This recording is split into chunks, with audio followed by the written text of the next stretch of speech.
It is the top of the hour, and I'm pretty sure I can say good afternoon to everyone. I think everyone who registered for today is in the right time zone that I could say good afternoon for. So hello, and thank you for being here for 3 ways faculty evaluation can kill morale. I'm David Pollock, a faculty development specialist for IDEA. So I'm glad you could be here with us for this short 30-minute discussion this afternoon. So IDEA, if you're not aware, is a nonprofit that's been around since 1975. We are involved in a number of things, including analytics, resources, and advice to improve student learning and higher education. We're known for a number of things, including our popular IDEA papers and our student ratings of instruction instrument. This tool, working with campuses over the years, has given us many opportunities to have conversations with campuses and work with campuses on the issue of faculty evaluation. And we've learned a lot through that process about what works and doesn't work. So today we thought we would share with you some of that, 3 ways faculty evaluation can kill morale. Now, our public relations specialist, Carolyn, told me when she saw this shot that you're seeing now that it looked like a poster for depression. It wasn't intended to be a poster for depression, but it's not inappropriate because faculty evaluation for a lot of faculty is a pretty demoralizing process and can be even, frankly, depressing. But it doesn't have to be that way, and we certainly don't want it to be that way. We want evaluation to actually promote improvement in faculty over time.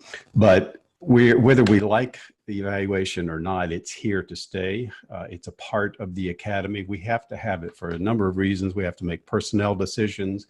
We have to decide who gets promoted and who doesn't.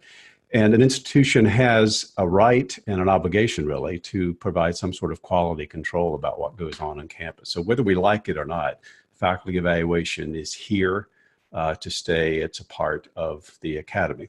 But there are some approaches to doing it that are helpful and some that are pretty destructive. And so we want to make sure, of course, that we're doing the ones that are most helpful.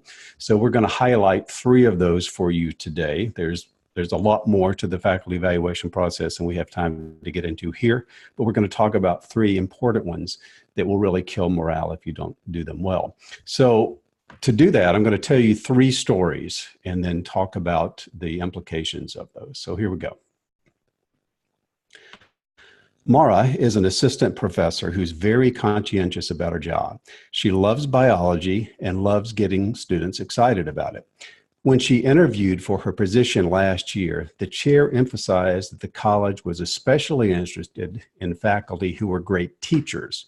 She took that to heart and dedicated herself to being the best teacher she could be, even with all the first-year struggles that she would likely encounter. By all measures, it seemed like she achieved her goal. When her annual review came up, the chair commended her for her success in teaching, but he immediately pointed out that she needed to get on a research track since there was no indication that she did any research-related work in the year. She also served on only a single committee, and while he didn't knock her for that, he cautioned her that she would need to get more involved in the next year.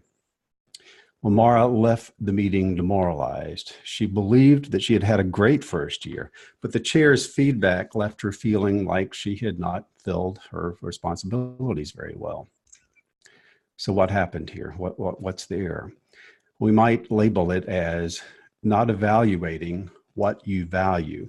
There's a misalignment between what she was told was valued and how she was actually evaluated. She may have even had a faculty handbook that had some evaluation principles in there, but what was communicated to her and what was discussed as a prime value was not how she was evaluated. Another way of thinking about this is to ask, are we rewarding what we really value? Because faculty will do what is rewarded. They'll spend time getting the high marks on what counts the most in promotion and tenure. It's just human nature. It's a lot like students who will do what they have to do to get the grade that they want in the course. That tell me what I need to do to get the grade, and that's what I'm going to do. And faculty are no different than that. We can learn something a little bit more about this process by taking a look at the idea of backward design. You're familiar with the concept of backward design, where when we're teaching a course or building a course, we start not with our teaching methods, not with putting lectures together, but instead, what are the learning outcomes that we want? What do we want students to know or be able to do at the end of the course? And only then do we decide, okay, how am I going to assess the students?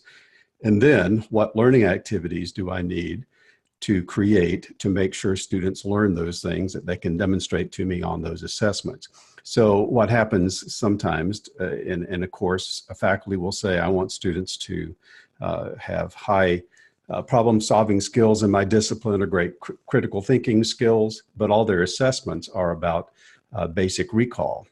And so there's a misalignment between the assessments and what you want students to learn or get out of the course. So we can borrow that same idea in thinking about faculty evaluation. We've got to start faculty evaluation process with what we value. What do we really need faculty to be able to do and to do well at our institution and in our department, in our program? And it's only after we've created a really clear vision of what we value in faculty that we can then develop an evaluation process, so that what we are evaluating is exactly what we say we value in faculty. And by the way, we can finish out this comparison with backward design really nicely by pointing out that another piece we need here is how are we going to help faculty along that process? We're going to give them professional development in the areas that we are evaluating them for, and those areas that we say we want them to improve on over time. And so there's a nice parallel with backward design here when we're thinking about faculty evaluation. So sometimes this means that you're making sure you're evaluating what the general institution emphasizes as important.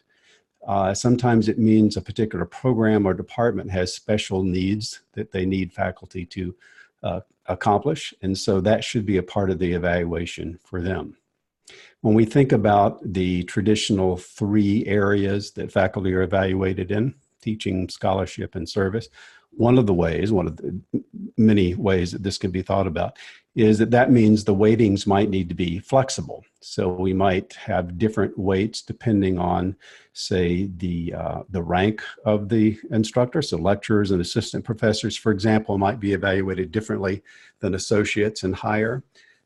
It might mean even allowing faculty to choose what weighting fits best their emphasis during a particular period of time. So there are a number of ways of going about all of this. But the important thing to keep in mind is that we need to know what our values are and that our evaluating procedures and criteria line up well with that, because failure to do that is going to result in faculty feeling really unsure what to do, or they're going to feel like they're playing games, or in the worst case, really, they feel like they don't know what to do, and they're confused and they feel helpless in the whole process. And that's certainly not something we want to have happen. So that's the first mistake, not evaluating what you value. And of course, the implication of there is you've got to know what it is you value before you can do that. So that's our first mistake. Second one, let me tell you about Randall. Randall has been an assistant professor for several years now and is generally considered a good teacher, a good colleague, and a good scholar.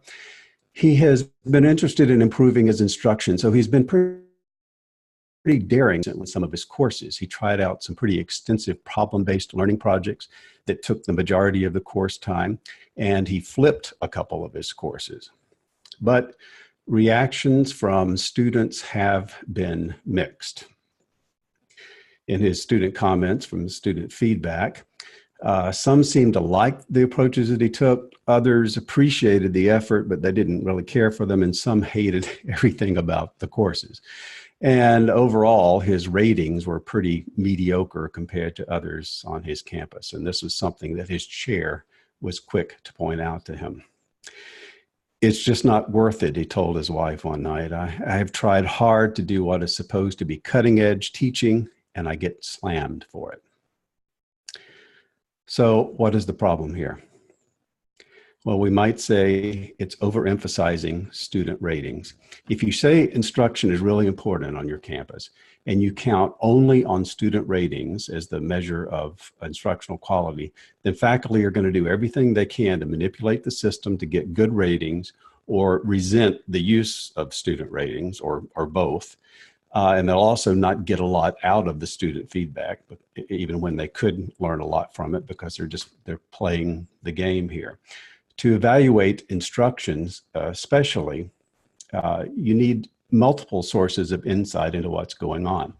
Now at IDEA, we're really fond of saying that the student voice counts. It really does. Students do have a perspective on what goes on in the classroom that's very useful. They observe instruction more than anybody else on campus over multiple days, over an entire semester. And so they have feedback that can be useful to faculty and useful to those doing evaluation, but it's just not sufficient. It's not the only perspective that you need into what's really going on inside a classroom. But let's face it, one of the reasons student ratings are used is because a lot of the instruments, and ours too, gives you summative numbers. And those numbers are really easy to interpret. I can look at a 3.6 and I know that it's not as good as a 3.9. So that's easy. But evaluation of instruction is really messy and kind of inconvenient, frankly. You cannot boil it down, particularly from student ratings, to a single number and that be your only evaluation of instruction. It's not a full and complete picture, and it's not a fair picture of what goes on in the classroom. But let me repeat, student voice is a part of it, but it's not sufficient. And you see on this screen a pie chart here. It doesn't have to look like this example, but this is just an example of what it might look like. A total view of instructional quality could be student ratings, some variation of peer ratings, which might include observation, but also review of things like course assignments and syllabi and that sort of thing, and self-evaluation. I'll talk a little bit more about in a minute. But all of those things together are going to give us a clear picture. Also, in this case, when you rely solely on student feedback, you can miss some other things. So in the case of Randall here, he tried some innovative ways of instruction in his classes, but instead of being rewarded for it, because we were relying solely on student feedback, he was actually punished for it. His methods didn't work too well, and students let him know and rated him lowly. But instead of encouraging him to do more and learn better, instead he gets beat up about it, and that's not the way it should be. Now our third problem. What are you going to do, Sarah said with a laugh as her chair pointed out her so-so feedback on her teaching. What do you think's going on? Her chair asked her. Well, you know how it is. I teach mostly introduction courses and students just don't like it for the most part. Don't think there's much I can do about it. This is just like my feedback that I had last year. Well, as long as your scores don't get any lower, her chair replied. As long as your scores don't get any lower. Well, besides also relying too much on student feedback in this case, what's going on in this problem? Well, we might label this one as not involving faculty in their own evaluation. The assurance that faculty are engaged in a genuine and meaningful process of self-evaluation about their instruction is a really key piece of effective evaluation. It becomes not only for its own sake, but their self-evaluation is going to become a part of the artifacts that evaluators are going to use to evaluate that faculty member. And not expecting this kind of intentional effort at improving instruction really undervalues and diminishes the role of the faculty. At IDEA, we call this process the reflective cycle, where faculty are consistently engaged in a process of reviewing all available evidence about the effectiveness of their instruction and working to make improvements wherever possible. What happens all too often is that faculty don't dig deep into reading and learning about what's going wrong or what they might do differently. They're not reflecting on the feedback and the various evidences they get about their instruction, and they're not discussing it with other people. And we certainly want them to be doing that, because it's that process that's going to give a rich insight into what can be improved in their instruction. Now, when it comes to evaluation, many portfolio-based approaches to self-evaluation allow faculty to showcase their accomplishments rather than directly addressing weaknesses in instruction. And that's one of the key differences here. So a truly reflective process requires that faculty respond to things like poor student feedback, poor student outcomes on program assessments and other measures, poor feedback from peers on assignments and assessments, that sort of thing. It's a more scholarly approach to the improvement of instruction that really raises the bar for faculty to say, evaluate yourself and how things are going. What's the evidence that things are not going well, that are going well? But for those things that are not going well, what exactly is the problem? What sense can we make out of it? And it's a really important component of the faculty evaluation process to involve faculty in their own evaluation. Ultimately, that approach is going to benefit everybody on campus. So there are our three methods, the three things that can kill faculty morale if it's not a part of your faculty evaluation system. Let's summarize them. Not evaluating what you value, overemphasizing student ratings, or in some cases relying on them completely. And then third, not involving faculty in their own evaluation. Now, what's the solution to all this? Well, the simple answer to that is to do the opposite of each one of these things. But let me say a little bit more about each one. So for not evaluating what you value, the first thing to do is to check your alignments, making sure there is an alignment between the values that you have for faculty, what you value in faculty, and the expectations and the evaluation criteria. Now, first, as I said earlier, that it means making sure you know what you value and what you want from faculty. That may mean a campus-wide, institution-wide process, but it's also probably going to mean a program, a college, and perhaps program department level process of thinking through what do we need faculty to do, and making sure that our evaluation processes and criteria align with that, so that that's what faculty are doing. Faculty are doing what we want them and we need them to do, and that's how we evaluate them. Secondly, overemphasizing student ratings. Obviously, the solution to that is to develop a system of multiple sources of feedback. I showed you a little bit about that. That can get to be a very complicated process, but it's messy and inconvenient, as I mentioned earlier. But you have to have multiple sources of feedback, particularly on instruction, in order to get a clear and a fair view of what's going on with instruction and with an individual instructor. And then finally, not involving faculty in their own evaluation process. The solution is to create a robust self-reflection process. It requires faculty not just to create a portfolio showing some of their best work, but a thoughtful and a regular ongoing process of looking at evidence where things are not going well and responding to them in a way that makes sense. So there are many more pitfalls and more things you can do to be proactive in having a system that works for faculty and encourages growth. But these ideas will give you a good place to start thinking about it. And another place to start thinking about it is to use our faculty evaluation policy review rubric. This rubric has you rate your system, your faculty evaluation system, on a number of principles that are best practices.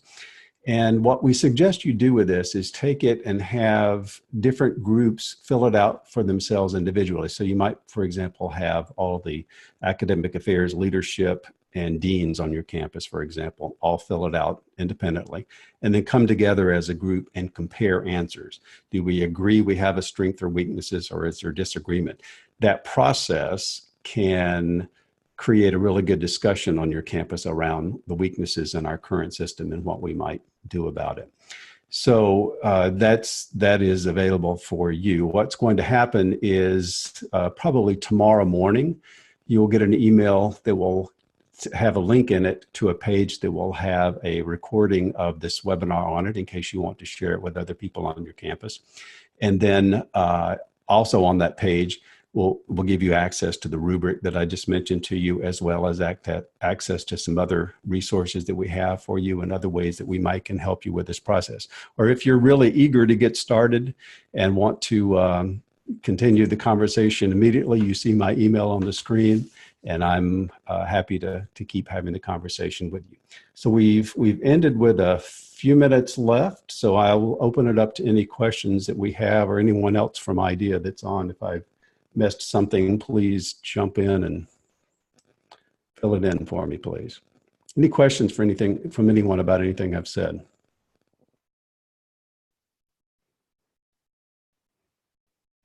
We have one question: is the rubric available? And I think that came in before I said that, yes, you'll get an email probably in the morning with a link to a page that you can get the rubric from. So yes, we encourage you, and it's free of charge.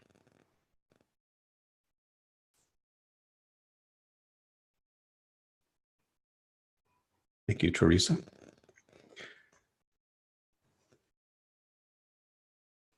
Question about negative student comments. Can you tell me a little bit more what you mean?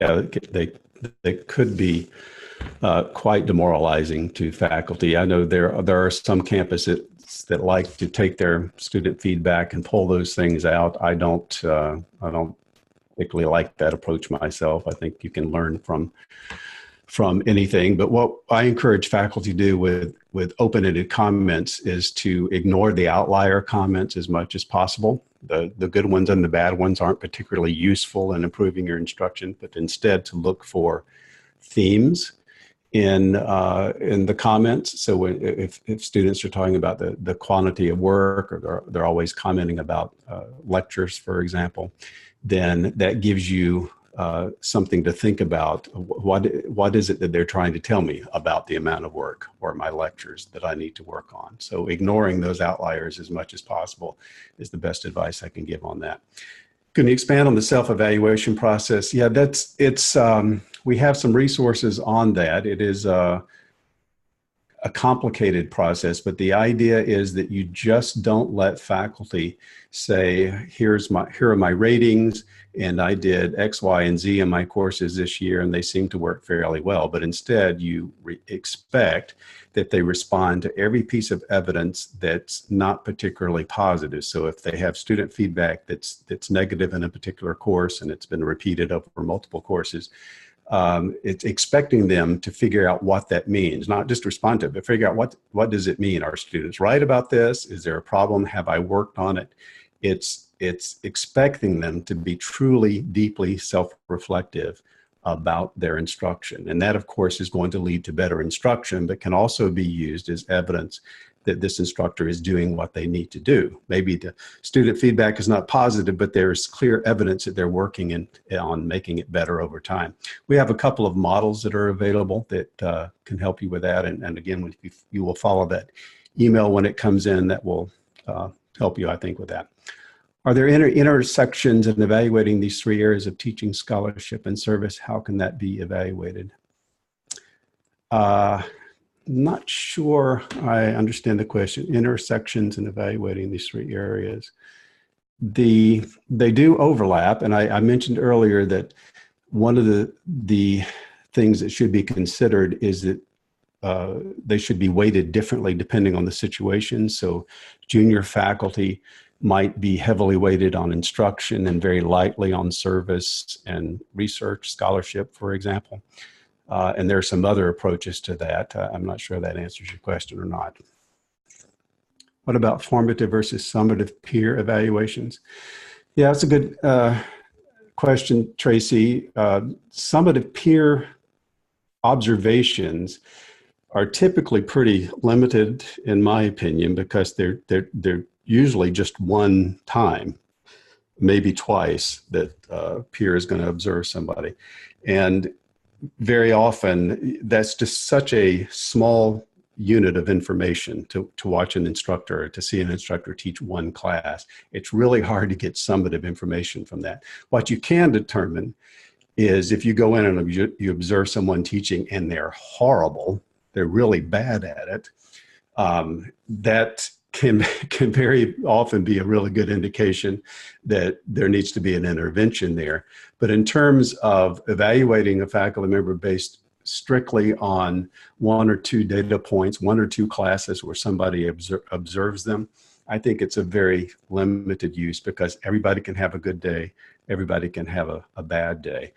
I tell the story often of my first time I was observed when I was a junior high teacher. The principal came in without letting me know ahead of time.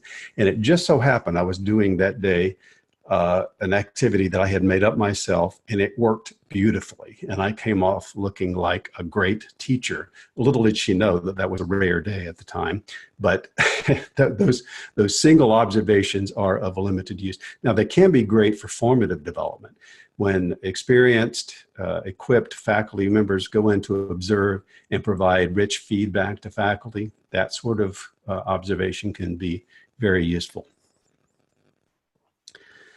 Has anybody come up with a good way to evaluate recognized service? Yeah, Claudine, that's a really important question. I don't know an answer to it. Chase, you want to open your mic and respond to that one, because that's something you thought about before. Chase Cookson of IDEA.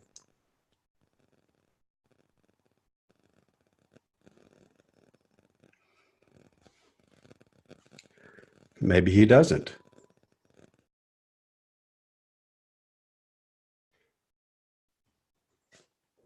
Claudine, I will think about that one, and I've got your email from registration. We'll try to respond more directly to you there. Any other questions about any of this?